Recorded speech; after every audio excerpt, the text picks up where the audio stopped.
everybody, I'm your host, Bear Condenser, and welcome to episode 3 of Disney Madness. I'm super excited to be back in my studio doing this with you guys, and as you notice, I have a new mic, so hopefully everything sounds amazing.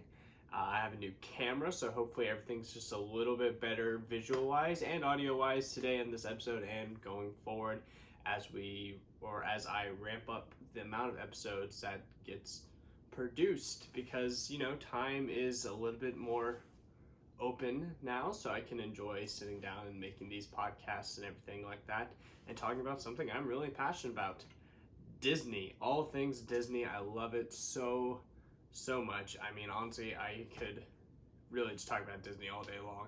It's just such a source of comfort for me, and it's really how I can escape stress and anxiety, and Disney has always been like that for me, and I know it is for you guys as well, or at least most of you guys.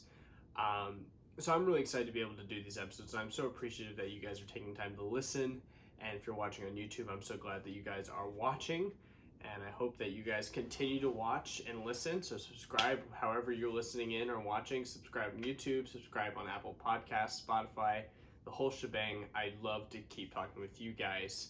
I'm going to get started here with a shout out, actually, because like I said, things have been kind of stressful for me, in a good way. I don't want to sound ungrateful, but my dream and my passions are acting, writing, telling stories, and things have been kind of stressful lately because I've been writing and I've finished something and it's been really hard getting it out there, and I've had a lot of leads, so that's been really great. But that's hard, and now I'm actually getting ready to film a movie called 12 Mighty Orphans. It's my first role in a feature film, and that's really incredible. I haven't on social media, I haven't really announced it yet. I talk about it a little bit on the latest episode of the Actors Corner and Actors Industry podcast I have, which you guys are more than welcome to watch.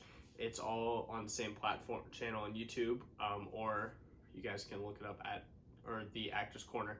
But anyway, so I have that going on right now, and that's kind of stressful because it's my first one, and it's hard to kind of balance everything out right now, and that's really just been getting to me a little bit. So I'm very grateful actually for our Facebook group, Disney Nation.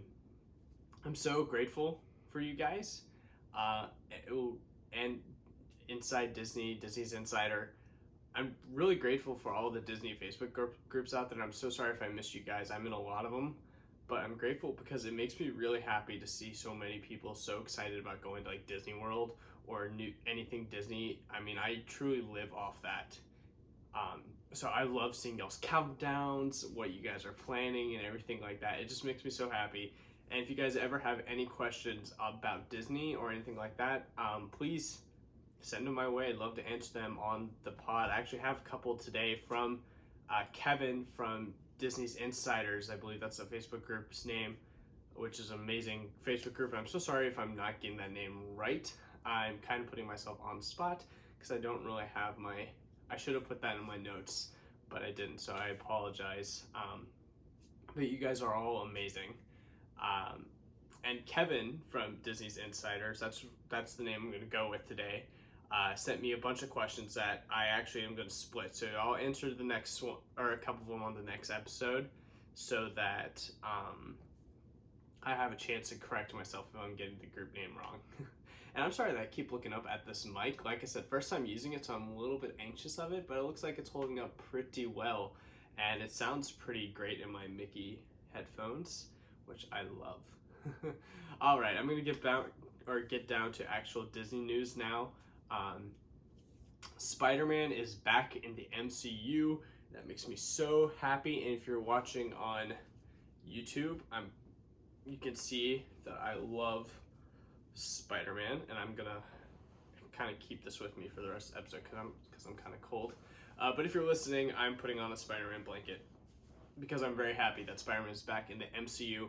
And the reason I'm happy about it, it's not because I think he shouldn't belong solely to Sony. It's not that, because honestly at this point I think Marvel has created such a great foundation for Spider-Man and his story that I think they could pick it up and be okay. What I didn't like is that there was a possibility that we weren't going to get a smooth transition from the MCU into Spider-Man's cinematic universe with Sony, and that's what I had a problem with, because Marvel did a great job setting a great story point in Far From Home, and it's really something we wouldn't have seen before in a Spider-Man movie. And so everyone was super excited about that, and to have that kind of taken away from us. And I mean, like I said, I think Sony would do a good job, but you can't take it away mid-story point. There has to be a clear and clean ending transition from the MCU into Sony's universe. And that's what I was really disappointed that we probably wouldn't get. So I'm really happy that they worked it out, and we are going to get that third Spider-Man solo film, as well as he is going to be in, I believe, at least one. Could be Avengers. It could just be him in a different movie. So that's really exciting, and I'm really excited about that. And I'm really excited about this new Spider-Man ride that's coming to Disneyland, California. I think it's going to be kind of weird because Spider-Man's ride at Universal Studios is something I actually really love. And so I kind of feel conflicted that Disney's going to have their Spider-Man ride, because I feel like I'm going to constantly compare them. And let's be real, everybody's going to compare them. We're probably going to have a whole episode comparing them when the ride opens. But the concept is kind of really great, because as of right now, it's a really immersive, interactive ride where you get in this car, different than the style at Universal, but you get into this like cart, and you basically get these web shooters. And it's kind of, to me, it sounds a little bit like Toy Story Mania. And I think that's the direction it's going to go with, or go to. I don't know much about the ride. I don't even think all these details are kind of like out yet. I honestly wasn't planning on talking about the ride. But I think it's going to be like Toy Story Mania, or at least that's what makes sense to me, where you get the web shooters and you have to like, hit the targets, hit the drones, which is what I believe they are going off of, just like Far From Home when Spider-Man, spoiler alert, I said it twice, you can't blame me now. Just like when Spider-Man's fighting off Mysterio's drones, I think that's kind of the basis of what you're going to see in the ride, which is going to be really exciting. That whole Marvel Academy is going to be amazing. I'm really excited about it. I got a glimpse at Hong Kong's Marvel Disney feel with their Iron Man experience, and that was cool. It wasn't anything like new. It was Star Tours except Iron Man. And by the way, I think our next episode is going to be all about Disneyland Hong Kong, which I'm really excited about. Once you guys get to know me, you'll know my bucket list is I want to go to every Disney park in the world. Like every single one, I want to be there. And right now, I've been to Disney World, Disneyland, so every park in California and Orlando, Hong Kong, and Paris. So I just have the theme parks in Tokyo and Shanghai. I'm almost there, but I'm arguably at the hardest ones to go to. So I don't know, maybe Hong Kong was the hardest one, and I'm going to talk all about that in the next episode. So if you are planning to go to Disneyland Hong Kong, definitely subscribe, because you're going to want to listen to the next episode. I know some of you guys on those Facebook groups I was talking about are already talking about, hey, we're going to go to Disneyland Hong Kong, we need tips. Listen in, I promise you it will be worth your while. I'm going to move on from Spider-Man, because just like I can talk about Disney all day, I can talk about Spider-Man all day. Today, I pre-ordered Disney Plus. I'm really excited. And I knew it was a good thing and the right thing to do, because behind me, if you're watching, you can see the D23 magazine I got today that pretty much highlights everything in Disney Plus and a little bit more. And I got that today after I pre-ordered, so I know it's fate. And there's going to be so much great content that comes from Disney Plus. I'm honestly not really that excited for all the movies, although that's such a plus. I'm not all that excited for the movies. I'm more excited for everything new that's going to come with it. So I am going to watch the High School Musical series. I'm so excited for the Disney Parks series. Doc series. I'm so excited for it. Disney World is, Disney Parks is such a passion. So I'm excited to see everything behind the scenes of all the parks around the world. I just told you guys, my bucket list is to go to every Disney park in the world. So I'm really excited for that. And there's a new Disney Christmas movie with Anna Kendrick and Bill Hader coming out. There's just so much so many things are new. The Marvel series, the Star Wars series. It's just going to be really exciting, and it's an exciting time to be a Disney fan because the price isn't that bad. I'm doing the $7.99. Could be $8.99. It could be $6.99. I'm doing the monthly price. I didn't do the Hulu bundle or anything like that, but that's the price I'm doing, and I think it's really great and affordable. And right now there's no ads, which is amazing. So it's definitely a steal and a bargain. And I think it's going to be something for everyone, but for the most part, it's just going to be really Disney lovers for now until all that new content really comes out. We're definitely going to break down show by show. I promise you guys right now, I'm going to watch every single show on that platform. I don't care what it is. I'm going to watch every single one, and we're going to do breakdowns of every series possible on this podcast. So you guys can look forward to that in case you're having difficulties figuring out which ones you want to start with or which ones are best for you and your family. So yeah, I ordered Disney Plus today. I love talking with Disney fans. I really do. So I really would love it if you guys send me your questions or anything like that so that I can answer your questions on this podcast. Just because I love getting to know people and I love maybe helping you, hearing your experiences. So if you guys have stories, I want to hear your amazing Disney stories. I really do. So please DM me. My messages are open on Twitter, Instagram at BearCuntyOfficial. If you're watching on YouTube, it should be like right here. And then we also have a Twitter handle for this podcast specifically. It's Diz Madness Pod. Diz Madness Pod. DIS Madness Pod. POD. So follow along there. Send me your message there. You can always, if it's social media, you can always reach out to me. Or if you want, you can comment them on the YouTube channel.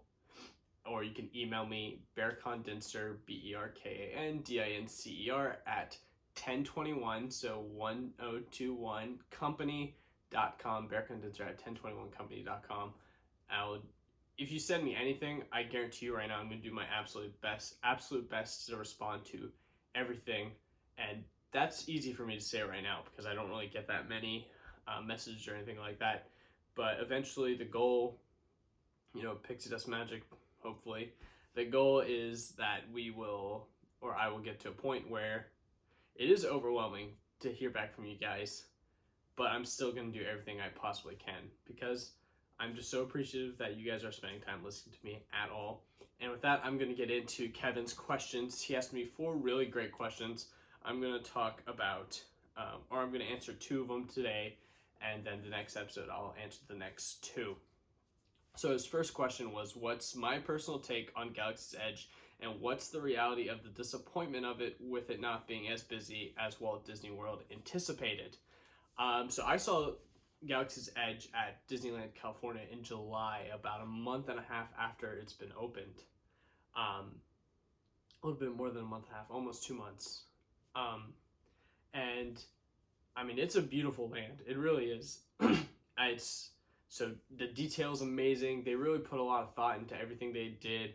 I mean, the purposeful stains everywhere. Smuggler's Run, the Millennium Falcon looks amazing. Smuggler's Run is okay. That's okay, but the Millennium Falcon looks beautiful. But the ride itself isn't that great, honestly. It's very much like Mission Space in Epcot, which isn't a bad thing, but it's kind of like Mission Space on the lower easy level instead of the intense level, which honestly isn't that intense for me personally. It's not that intense. So it wasn't like exhilarating. I didn't come off it crying like I did after Flight of Passage or anything like that. So it's not like a game changer at all. I have high hopes for Rise of the Resistance when that opens. I definitely have high hopes for that one to be the game changer. But since it's unopened, I'm not going to be able to really talk about that. And I honestly don't even know when I'm going to get to ride that ride. So I'm trying not to think about it too much. Otherwise, I'll just kind of get really excited and really sad. But I'm going to move on. I did the lightsaber experience, the workshop. And it's tucked away. Otherwise, I'd pull it out. I pulled it out last episode if you watched on YouTube. But I did the workshop, and I love that experience. It is pricey. I don't think the average Disney goer can afford it. which I think is a mistake, especially with how expensive going to Disney already is.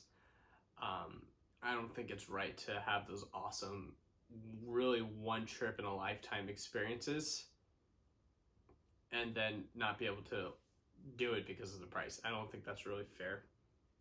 I would have lowered the cost at least by 100. 200's much. 100 fine. 200's much. But anyway, the experience itself, though, besides the price, was really cool, and I really loved it. I did it with one of my best friends, and we had just the best time.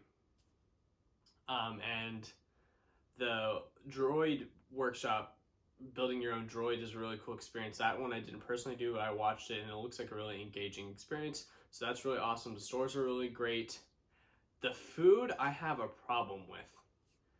The cantina was okay. They described it as a 45-minute experience, and it's standing only unless you have like a really massive group, and it's really pricey. So honestly, I didn't stay the full 45 minutes because I didn't want to just stand there and listen to the robot, even though the robot is a really great animatronic. I didn't want to just stand there and kind of listen to him. And I mean, occasionally things would happen, like things would go wrong or whatever, but I mean, it wasn't like, oh my gosh, wow, that's amazing. For someone like me at my age, it just, I don't know. I came hoping there was good food, drink, atmosphere. Atmosphere was okay. Drinks some were not good. Some were great, some were not good. But it's really pricey to really be able to experiment. The only reason I knew that some were good and some weren't good is because my group all got different things and we all tried each other's. The quick service in Galaxy's Edge. I can't remember the name, unfortunately, I'm blanking, but oh my gosh, it was not good at all. It just wasn't good.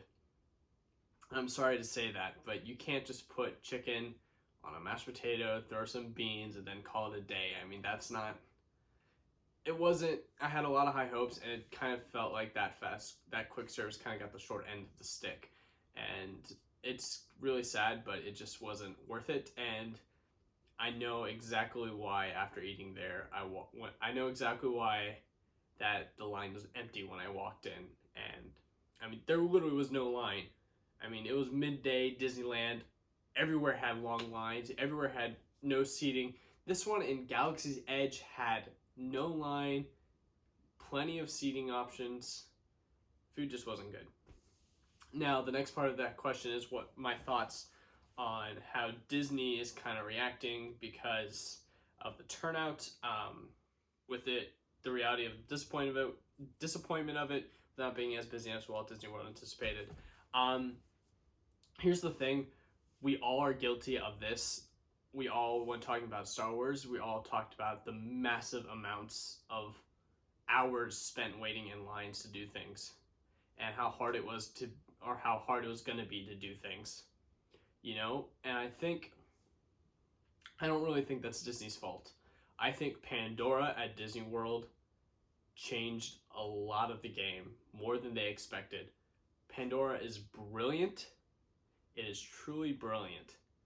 And it kind of changed everyone's perspective of what to expect for Galaxy's Edge, because Flight of Passage to this day will get 4-hour waits. I mean, it's nuts. And I fully expect Rise of the Resistance to do that, but I also expected Smuggler's Run to be like that, and Smuggler's Run typically will average out around 70 minutes, which isn't anything special compared to Tower of Terror, which would typically get that. Rock and Roller Coaster, which would typically hit that. It's nothing like special. Or at Disneyland, Incredicoaster getting there. The race through Radiator Springs will get there. It's not what anyone expected. And I think most people kind of got scared off by the idea that it was going to be like Pandora, where a lot of their days kind of wasted waiting for that one ride, and they're not able to explore everything. Also, Disneyland and Disney World are just so expensive. It's so expensive, and the price rises every year, so it's so hard to get out there anyway. And honestly, I hate myself, but I'm still going to pay to go. But I'm lucky. I work hard. I am young, but I work hard. I earn the money I get, and I love going to Disney World. I have a girlfriend who loves going to Disney World, and her family loves Disney World, so we go. We make that effort. But a lot of people would love to go but can't because, it's not that they're not working hard. They just don't have the same opportunity, unfortunately. And so that could be part of it. Also, the more realistic answer is that a lot of people don't want to spend all that money to go when it's not a finished product. Because Galaxy's Edge isn't a finished product right now. And that's kind of what happens when you decide to announce the 2 rides and only open one of them and have that one ride not really be the one that's worth going to Galaxy's Edge for. Because I guarantee you, as soon as Rise of Resistance comes out, and maybe I'm wrong, maybe we're all wrong again, like we all were with Galaxy's Edge first opening. Maybe when Rise of the Resistance opens, it's going to be crazy like everyone expected, and then some, because you know what? It's going to be a finished product. That's really my thoughts of it. And honestly, there's a few things here and there. Mainly, it's just that it's not a finished product. Got me a little bit to get there, or took me a little bit to get there, but my answer to that is just not a finished product. Once it's finished, I'm sure everything will meet expectations. But that does bring me to another thing. Disney's president of the park steps down. I don't know why she decided to do that. It's not a time to panic. It's not a finished product. There's no reason to panic. You didn't fail. You're not done yet. I don't know. That was weird to me. And if I had more time, I would talk about it more. But I've committed to this podcast not being our episodes. So maybe the next episode we'll talk about it, or we have plenty of time for Rise of Resistance opens to talk about that. Kevin's next question was, why do I think Avatar Pandora has done so well since its opening debut, whereas the new 2 lands that opened up at Hollywood Studios haven't seen half that impact? So he's talking about Galaxy's Edge, like we've been talking about, and Toy Story Land. So I've kind of touched on Pandora. The thing about Pandora is, like I said in Star Wars, people had all these expectations, right? Not just because of the success that Pandora's had, but because it's also Star Wars. Who really cared about Avatar's franchise before it opened? Because Pandora is a world of the Avatar movie, and Avatar was an amazing film that came out in 2010. And we're supposed to be done with that series by now, but the sequel still hasn't even come out yet. It just keeps getting pushed back, and I don't even know if we're actually going to see it in 2022 or 2021. I think it's 2022, and it's not going to be done till like 2026. I don't even know if it's going to come out by then. It was supposed to come out and be in like 2014. So really, no one had expectations of Pandora.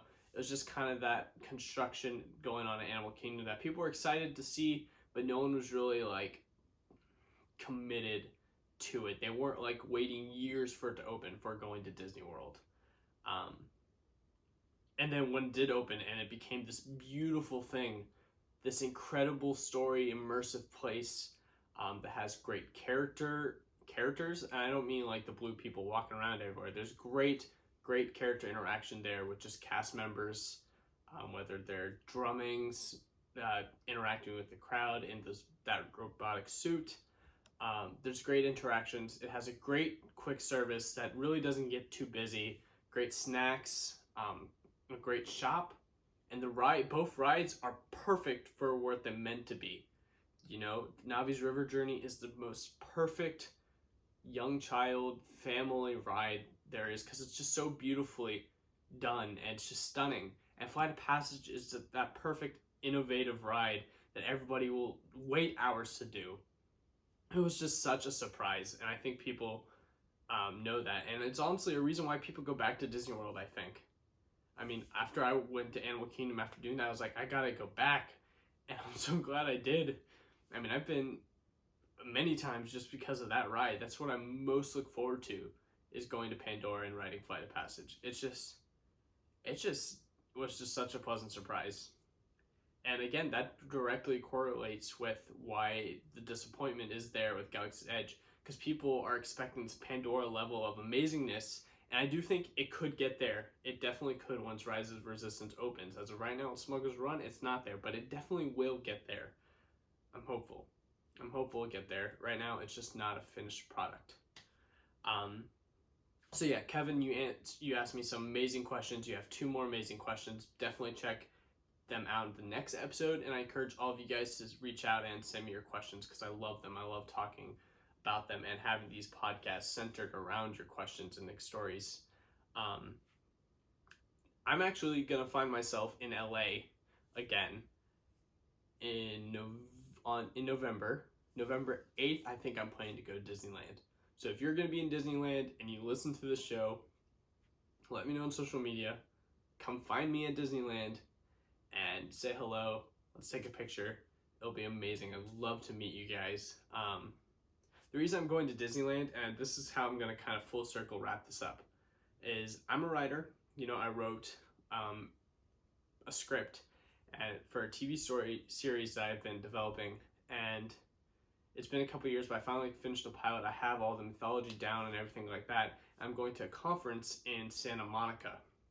So I'm going to stay in LA, conferences in Santa Monica, and it's going to be really stressful. It's definitely going to be an environment that I've never been in before, and I have to sell my product.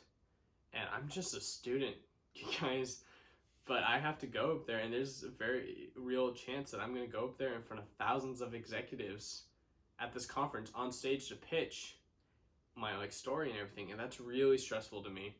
And so I was on the fence about paying the prices to go to Disneyland, but honestly, now that I found out that that's a possibility that I'm going to be on stage presenting, I need to go to Disneyland. I absolutely do. I told you guys Disney is my escape from high stress and anxiety about trying to make my own dreams come true and everything that comes with it and everything that I'm dealing with right now. Disney is the answer for me.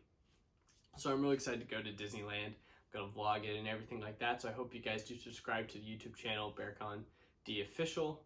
And I hope you guys follow along with me.